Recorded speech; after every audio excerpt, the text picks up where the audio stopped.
If you focus on the freaking trail, whatever step you're on, and you keep reminding yourself, this is going to lead me somewhere, that is where the meaning comes in your life. Because Jay and I will both tell you guys that you put all this effort into writing a book, it publishes, you're like, okay, now what? Yeah. It's true. Yeah. And we want it to be something else. We want to think that there is this silver bullet that if you get to the mountain, if you launch the podcast, if you meet the person of your dreams, then you'll be happy. It was about identifying where I was arguing against myself and my potential.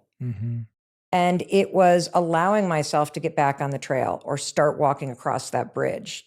Yeah, that's I love those visuals. They're so powerful and so beautiful. And I mean, when you said the bridge one, it reminded me of, I believe this is from the Christian tradition. I believe it's from the Bible, but this statement says, the world is like a bridge. Don't build your house on it, cross over it. And I've always spiritually gravitated towards that statement very deeply. So when you said bridge, that was the first thing that came to my mind. The world is like a bridge. You know, I also like that term, yeah. a couple reasons. So, you know, I was telling everybody earlier about how I woke up this morning and I'm here visiting my daughter who's 22 and a senior in college. And I felt this profound sadness.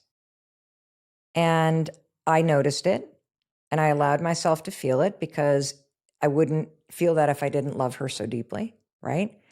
And then I visualized this bridge, that this is just one step on a very long bridge that I'm crossing. And a bridge that as a parent, like the most important thing that I need to do as a parent is to encourage my children to fly into this world and to leave and to become who they're meant to become, which means they're going to leave. And there are a lot of goodbyes and it sucks, but it's also beautiful. And I also love this idea of a bridge because when it comes to anxiety, when it comes to separation, there is this concept when you say goodbye to somebody or when you're about to leave somebody who's going to do something anxious, is you bridge that moment to the next moment you're going to see them.